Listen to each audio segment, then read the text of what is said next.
So I think the markets, by and large, are pricing in our central scenario, which is we're going to have obviously a devastating second quarter in terms of economic activity and in terms of corporate earnings.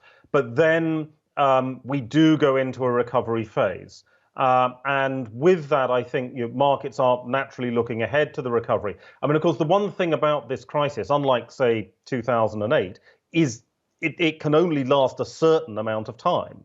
The virus eventually runs its course, or hopefully we find a vaccine. So I think markets realize that this is a really devastating short-term hit, but longer term, we get back to whatever the new normal is going to be.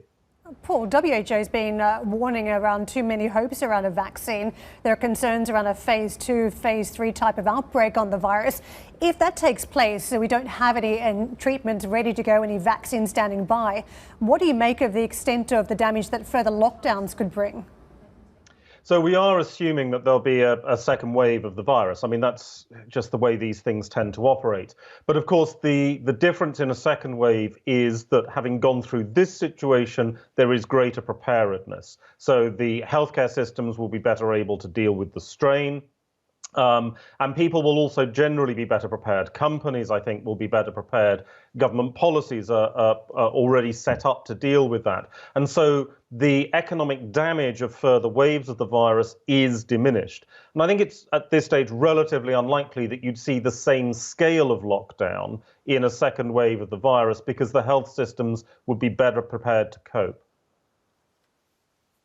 Paul, just on that issue of the lockdowns and when they're relieved, the Wall Street Journal ran a poll of Americans asking them what their view was on the government's management of this crisis so far. Unsurprisingly, perhaps, when you look at their view on Trump, 44% approved, 52% disapproved. But it was the issue of the restrictions being loosened that surprised me. 58 to 32% margin.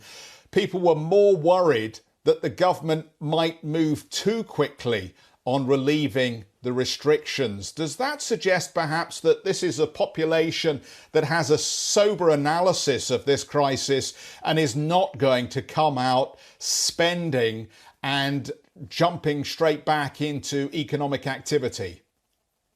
Well, actually, Germany is going to give us a bit of a hint on that today because Germany's starting to reopen small stores today, as you know. So one of the questions is going to be, well, if you've been sat at home in lockdown, you're effectively forced to save money. You can't go out and spend.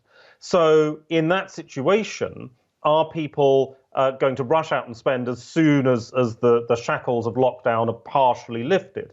So when we look at things like the Google location data and anecdotal evidence from Germany, I think that's going to be a very useful indication.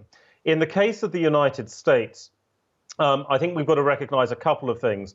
Firstly, the views about the virus have been incredibly politically polarized.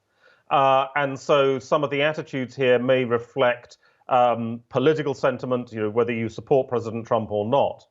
But the second thing as well, of course, is the role of social media, that as people go into lockdown, they tend to feel cut off naturally, and unfortunately tend to turn to social media in order to get some of their news and information.